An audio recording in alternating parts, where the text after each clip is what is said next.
In case of nuclear reactions में क्या क्या लॉ लगते हैं? पहला रूल लगता है बेटा conservation of linear momentum. Conservation of linear momentum applicable होता है। Before reaction and after reaction linear momentum of the system should be conserve. Second होता है बेटा conservation of atomic number.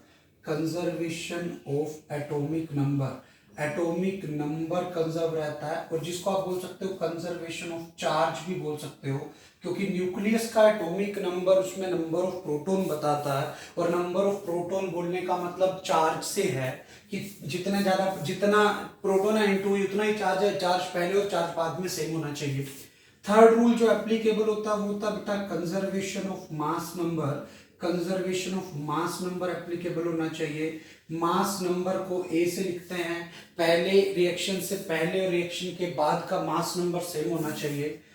Fourth rule is conservation of angular momentum और spin. Conservation of angular momentum और spin ये भी conserve रहनी चाहिए। Angular momentum conserve या स्पिन कंजर्व, मतलब या तो इवन इंटीग्रल हो या ओड इंटीग्रल हो। रिएक्शन से पहले अगर इवन इंटीग्रल है स्पिन हाफ का मतलब इवन इंटीग्रल है, बाद में भी इवन होनी चाहिए। रिएक्शन के बाद पहले अगर ओड इंटीग्रल है तो बाद में भी ओड इंटीग्रल होनी चाहिए। स्पिन कंजर्व रहनी चाहिए। And the last one is conservation of mass energy. ये बहुत इंपॉर्टेंट है, आपको ये पॉइंट ध्यान रखना है। In case of nuclear reactions neither mass is conserved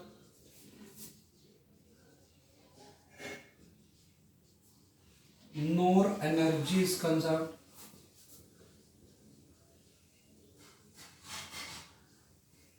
but mass energy is conserved. As we have already discussed that in case of nuclear reactions, mass and energy are interconvertible by the formula energy is equal to delta m into c square. Mass can be converted into energy and energy can be converted into mass. That's why individually neither mass is conserved and nor energy is conserved. ये आपको ध्यान रखना है, individually conserve नहीं है पर mass energy conserved है। Mass energy conserve होने का मतलब है जो मास कन्वर्ट हुआ वो एनर्जी में आ जाएगा, जो एनर्जी कन्वर्ट हुई है वो मास में आ जाएगा। टोटल मास और मास से रिलेटेड एनर्जी और मास मिलाकर ये चीजें क्या रहनी चाहिए? कंजर्व रहनी चाहिए। ये न्यूक्लियर रिएक्शन को फिजिबल होने के लिए ये रूल एप्लीकेबल होने मस्ट है। अब ये मेरे पास 3 न्यूक्लियर रिएक्शन है, देखना है कौन कौन सी फिजिबल है या नहीं है। बेटा इस पे 0 चार्ज होता है, 1 मास होता है। इस पे 1 चार्ज होता है और 1 ही मास होता है। ये इलेक्ट्रॉन का मतलब क्या है? चार्ज -1 है, मास 0 है। अब देखो यहां पर कंजर्वेशन ऑफ लीनियर मोमेंटम में भी लग रहा, मान लेता हूं। कंजर्वेशन ऑफ एटॉमिक नंबर, इधर 0 है इधर भी 0 है। कंजर्वेशन ऑफ एटॉमिक नंबर ये भी लग रहा है। मास नंबर इधर 1 है बाद में भी 1 है, तो कंजर्वेशन ऑफ मास नंबर ये भी सही है। क्लियर है? दिक्कत आती है कंजर्वेशन ऑफ स्पिन में या कंजर्वेशन ऑफ मास एनर्जी में। बेटा इसकी स्पिन हाफ, इसकी स्पिन भी हाफ, इसकी स्पिन भी हाफ। स्पिन कंजर्व नहीं है, मतलब कंजर्वेशन ऑफ एंगुलर मोमेंटम नहीं लग रहा, या आप ये कह सकते हो कंजर्वेशन ऑफ स्पिन नहीं लग रही।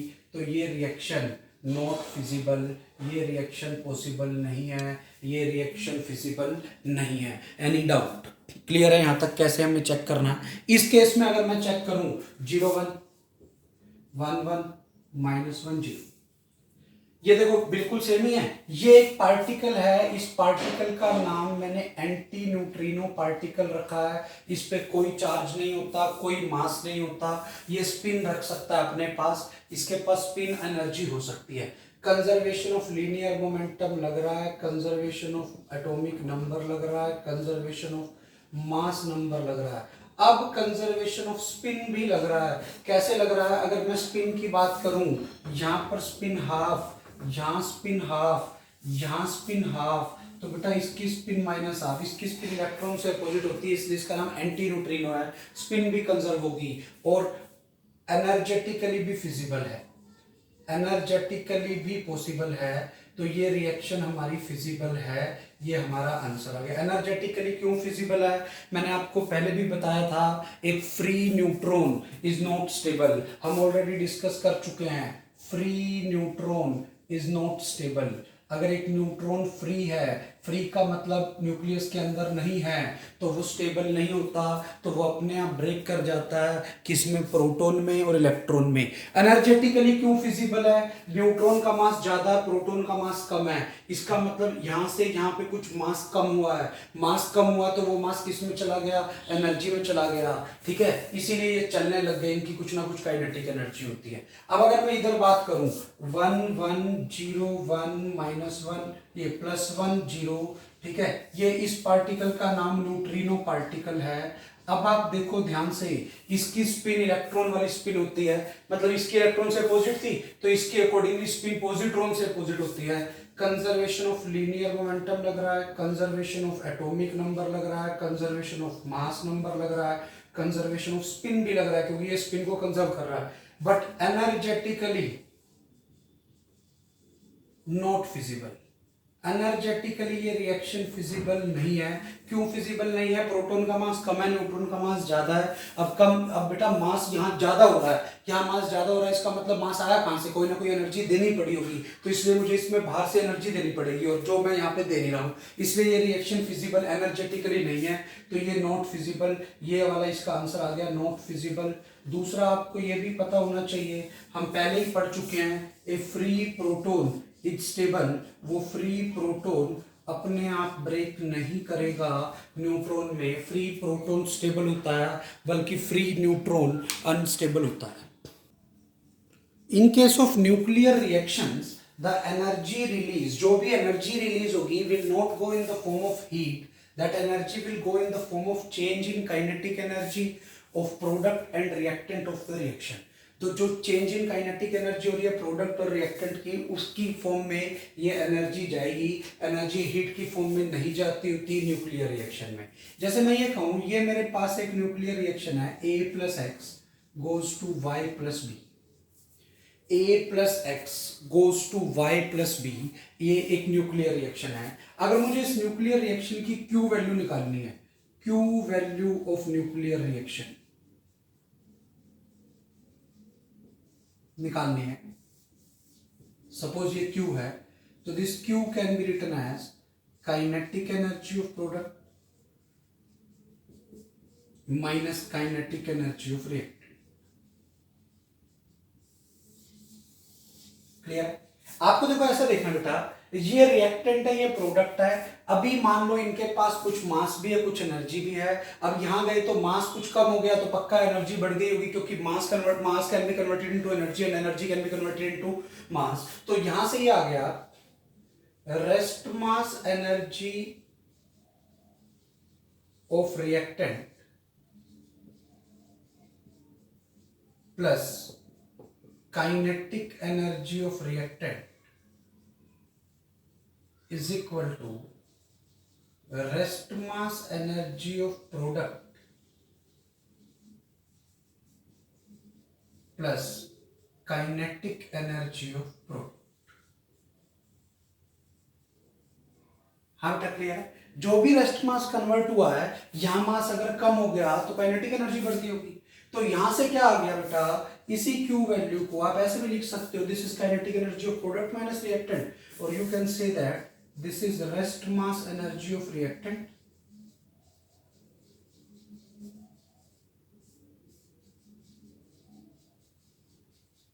minus rest mass energy of product।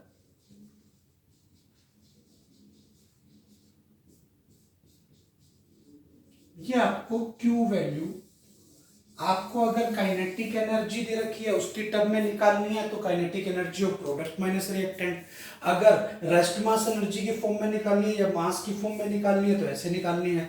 कई बार बाइंडिंग एनर्जी की फॉर्म में पूछ लेता है तो आती है binding energy of product minus binding energy of reactant. ये आपकी क्यू वैल्यू आ जाती है in terms of binding energy, जो आपको ऐसे देखनी है। ये आपको कंसेप्ट क्यू वैल्यू निकालने का पता होना चाहिए। If Q value is positive, अगर क्यू वैल्यू पॉजिटिव है, ठीक है, then nuclear reaction is exoenergic. Exoenergic का मतलब क्या है? आप इसी को ये भी बोल सकते हो, इस केस में प्रोडक्ट की काइनेटिक एनर्जी रिएक्टेंट से ज्यादा है। प्रोडक्ट की काइनेटिक एनर्जी रिएक्टेंट से ज्यादा है। अब अगर क्यू वैल्यू नेगेटिव आ गई, क्यू वैल्यू पॉजिटिव, एक्सो एनर्जी की एनर्जी निकल रही है, तो वो रिएक्शन फिजिबल होगी। अगर वो रिएक्शन फिजिबल है तो इसका मतलब उसमें अपने आप ही एनर्जी निकल रही है। एनर्जी किसकी फॉर्म में? हीट की फॉर्म में नहीं निकलती, change in kinetic energy. Q value negative है means nuclear reaction is endo energy. अब प्रोडक्ट की काइनेटिक एनर्जी रिएक्टेंट से कम है। वैसे तो ये फिजिबल नहीं होगी अनटिल अनलेस हम बाहर से उसको एनर्जी प्रोवाइड ना करें। अगर बाहर से एनर्जी प्रोवाइड कर दूं, जितनी नेगेटिव आ रही है मतलब उतनी एनर्जी मुझे चाहिए, अगर मैं बाहर से प्रोवाइड कर दूं तो ये रिएक्शन पॉसिबल हो सकती है। बट क्यू वैल्यू पॉजिटिव है तो रिएक्शन तो कंफर्म है, फिजिबल होगी ही होगी। ये आपको क्यू वैल्यू के लिए ये पॉइंट्स ध्यान रखने हैं। एम्स प्रीवियस ईयर में ये दो क्वेश्चंस आए हुए हैं, देखना बेटा एक बार।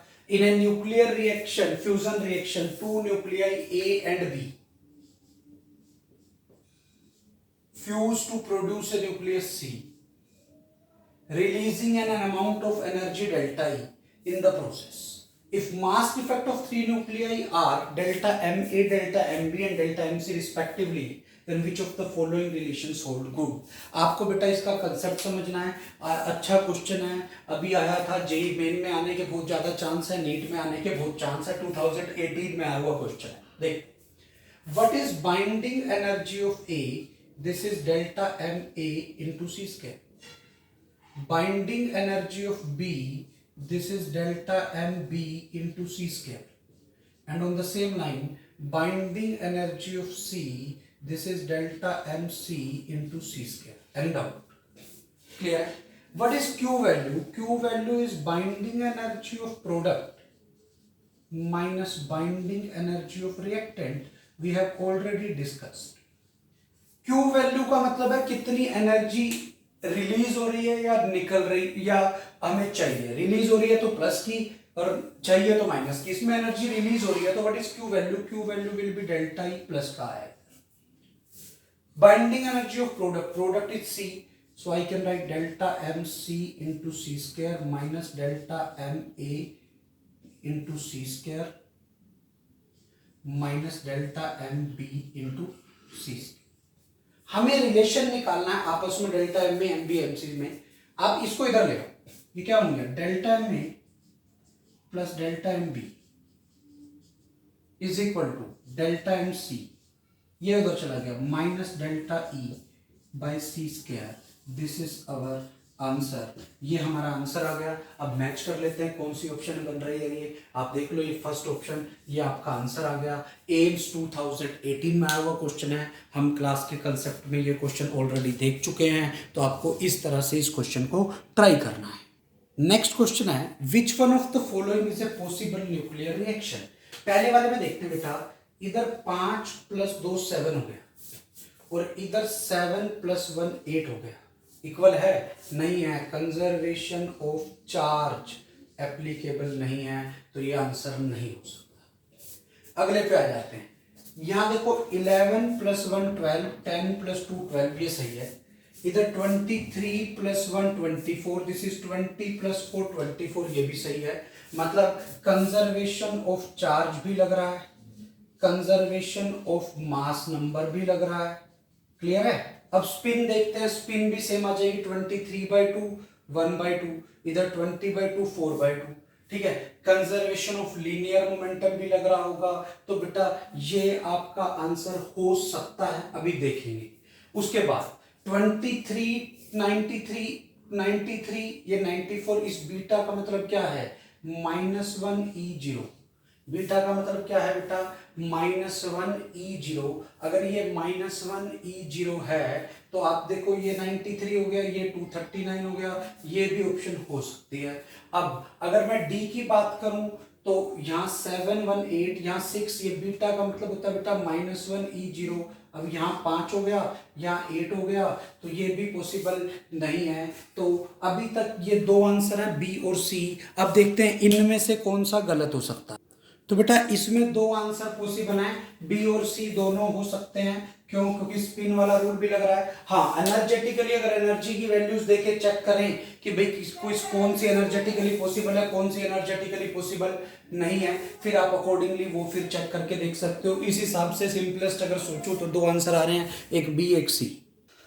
देखते हैं नीट 2000, नीट में कुछ प्रीवियस ईयर में आया हुआ question, NEET 2015, a nucleus of uranium, uranium की न्यूक्लियस है 92 to 235 मान लेता हूं।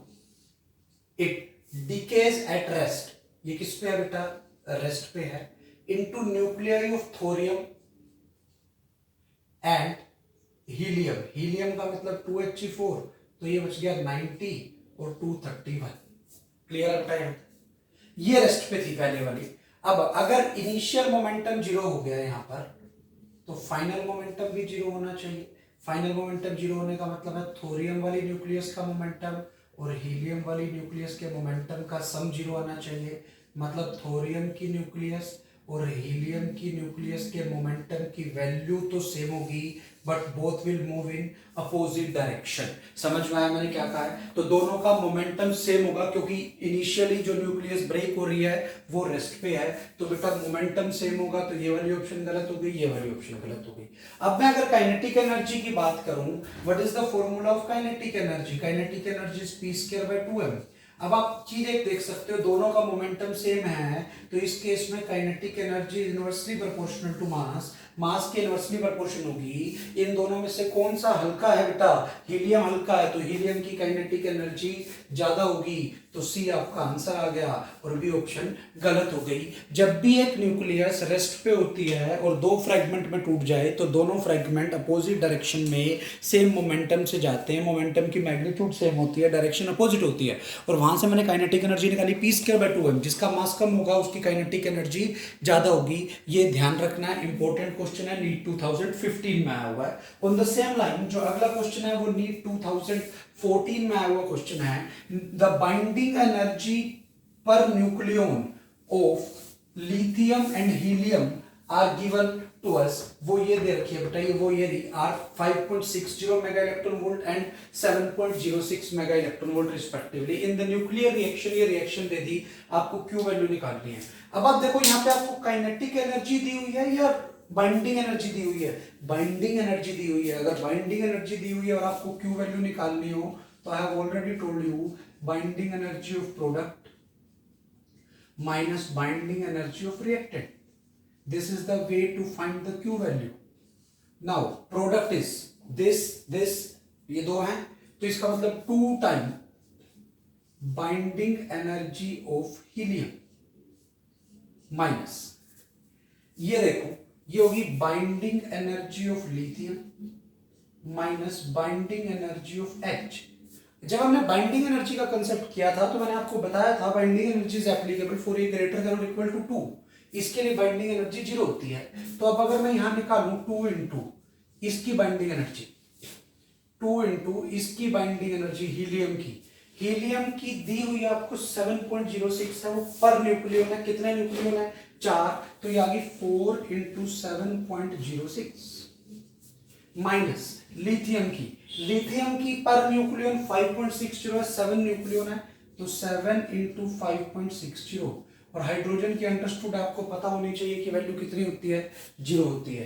तो जैसे मैं इसको सिंप्लीफाई करके लिखता हूं, ये आ गया 8 इंटू 7.06 माइनस 7 इंटू 5.60। सिंप्लीफाई करता हूं, 8 6 48, ठीक है, 8 0 0 4 बच गया, 8 7 जा 56 माइनस 7 0 7 6 जा 42 2 7 5 जा 35 और 4 39 हो गया। Any doubt? आप सिंप्लीफाई करके देखो, ये आ गया आपका 17.28 मेगा इलेक्ट्रॉन वोल्ट, तो नियरली इतनी आ गई। ये आपका आंसर हो गया। नीट 2014 में ये क्वेश्चन आपका आया हुआ है। नीट में और दो क्वेश्चन आए हुए। How does the binding energy per nucleon very with the increase in number of nucleons. अगर आपको ध्यान हो, हमने बाइंडिंग एनर्जी पर न्यूक्लियन और mass number that is number of nucleon में ग्राफ बनाया था, कुछ ऐसा ग्राफ है। मैंने कहा भी था आप इसको सीधा भी मान सकते हैं, ऐसा इसलिए मान लेते हैं क्वेश्चन के हिसाब से। तो first increases and then decreases, first increases and then decreases. C answer आ गया। नीट 2013 में आया हुआ क्वेश्चन। अगले क्वेश्चन पे आते हैं। The nuclear radius of aluminium 27 is 3.6 R depend on A की पावर 1/3। इसकी 3.6 है, दूसरे की अपने को निकालनी है। इसका a 27 है और दूसरे का a 64 है। तो ये हो गया 3.6 by r should be equal to 3/4। ये कैंसिल हो गया 1.2, तो रेडियस जो आ गई बेटा वो आ गई 1.2 इंटू 4 विच इज 4.8 फर्मी। ये हमारा आंसर आ गया। और फर्मी में ही रेडियस पूछी है, तो नीट 2012 में आया हुआ क्वेश्चन है, इसका आंसर ये आ गया। अगर आप ट्रेंड देखो, 2012 में आया, 13 में आया, 14 में आया, 15 में आया। अभी तक जो हमने न्यूक्लियस का पार्ट किया उसमें से एक क्वेश्चन रहा है, ठीक है। उसके बाद 16, 17, 18, 19 में नहीं आया, उससे पहले भी 3-4 साल नहीं आया था। तो इस बार बहुत ज्यादा हाई प्रोबेबिलिटी है कि 2020 में न्यूक्लियस में जो पोर्शन अभी तक हम कवर कर चुके हैं वहां से एक क्वेश्चन नीट के एग्जाम में आ सकता है। आपको ये अच्छे से करना चाहिए।